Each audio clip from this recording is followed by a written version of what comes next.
Mesdames, Messieurs, bonsoir. Cette fois, ce sont les soldats israéliens qui ont été la cible des terroristes dans la ville de Tyr, au sud du pays. Bilan de l'attentat, 14 morts au moins, une vingtaine de blessés et 13 disparus. Il ne s'agit là que des soldats israéliens, mais le bilan pourrait être beaucoup plus lourd puisque des prisonniers palestiniens étaient dans les bâtiments lors de l'explosion. Je dis les bâtiments car l'attentat de ce matin était en tout point semblable à ceux commis il y a 2 semaines contre les soldats français et américains à Beyrouth. Et c'est la même organisation qui revendique les 3 attentats, son nom la djihad islamique, c'est-à-dire la guerre sainte islamique. Et aujourd'hui encore, c'est un commando suicide qui est passé à l'action. Philippe Arroir. Voici ce qui reste des 2 bâtisses à 2 étages, une ancienne école dont l'armée israélienne avait fait son quartier général à Tyr. Ce matin, 5 heures, une camionnette chargée d'explosifs force le dispositif de sécurité. Les sentinelles postées près des bâtiments et sur les toits tirent aussitôt et parviennent à stopper le véhicule dans sa course folle. Immédiatement, la camionnette explose.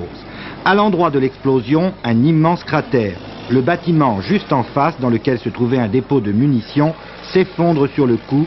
L'autre, soufflé par la déflagration, s'affaisse à moitié. À l'intérieur des bâtisses se trouvaient plus d'une centaine de personnes, dont 70 soldats israéliens, ainsi que des prisonniers palestiniens ou libanais, car le quartier général abritait également les services de renseignement israéliens.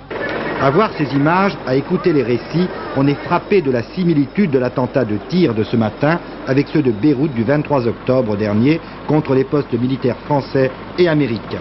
Des dizaines de soldats israéliens, aidés de civils libanais, participent aux opérations de sauvetage.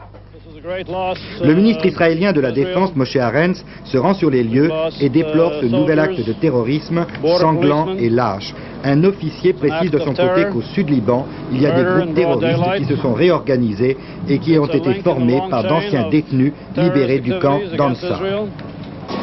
Les blessés sont acheminés vers l'hôpital de Haïfa, au nord d'Israël.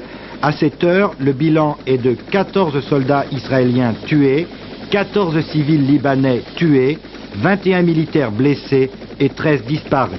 Un couvre-feu de 3 jours est décrété dans toute la région, tandis que le sud Liban est totalement bouclé, la censure militaire est instituée. Il faudra attendre au moins 24 heures avant de connaître le bilan définitif de l'attentat de Tyr.